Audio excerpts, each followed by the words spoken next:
चांद सी चंद्रकांता नाम ही काफी था। उसके रूप की चर्चा दूर दूर तक थी। चांद जैसा मुखड्ढा, बड्ढी बड्ढी आंखें, मानो कोई जादू कर दे। पर सुंदरता ही सब कुछ नहीं होती। चंद्रकांता थी बड्ढी चतुर। उसकी बुद्धि के आगे बड्ढे बड्ढे धुरंधर हार मानते थे।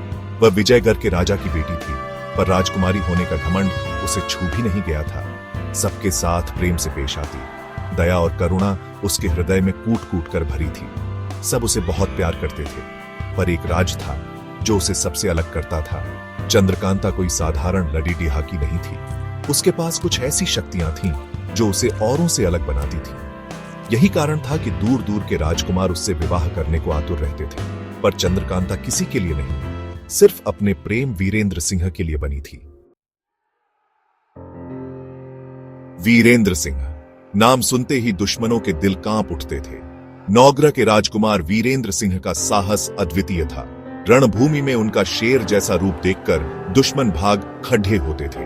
वीरेंद्र सिंह सिर्फ योद्धा नहीं थे, वे कुशल राजनीतिज्ञ भी थे। दूरदर्शिता और बुद्धिमत्ता उनकी पहचान थी। पर वीरेंद्र सिंह को जो चीज सबसे अलग बनाती थी वह था उनका नेक दिल। वे कमजोरों की रक्षा और अन्याय के खिलाफ लड़ डिहने के लिए हमेशा तैयार रहते थे। शायद यही कारण था कि प्रजा उन पर जान छिड़कती थी। वीरेंद्र सिंह को भी प्रेम हुआ था। वह भी किसी और से नहीं, बल्कि अप्सरा सी सुंदर चंद्रकांता से। दोनों एक दूसरे से मिलने के लिए बेकरार रहते थे। क्रूर सिंह नाम से ही पता चलता था कि वह कितना निर्दयी होगा।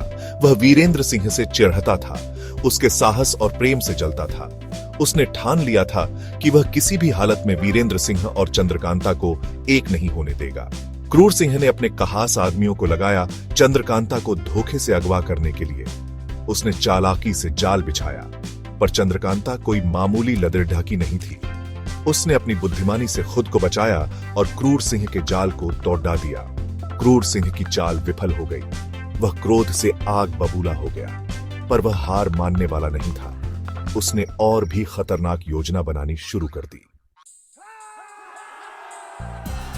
चंद्रकांता और वीरेंद्र सिंह की प्रेम कहानी में एक और रोचक पहलू था, अय्यारों का खेल। ये अय्यार कोई साधारण इंसान नहीं थे। ये जादू टोने में माहिर थे। अपना रूप बदल सकते थे, हवा में उड़ सकते थे। कुछ अय्यार वीरेंद्र सिंह के साथ थे तो कुछ चंद्रकांता की मदद करते थे। ये अय्यार अपनी अपनी कलाओं से कहानी में और भी रहस्य और रोमांच भर देते थे। कभी ये अय्यार दुश्मनों को धोखा देते तो कभी अपने मालिकों को मुसीबत से बचाते। इनके जादू और चालाकी के किस्से सुनकर हर कोई हैरान रह जाता था। अय्यारों का खेल चंद्रकांता और वीरेंद्र सिंह की प्रेम कहानी का एक अभिन्न अंग था।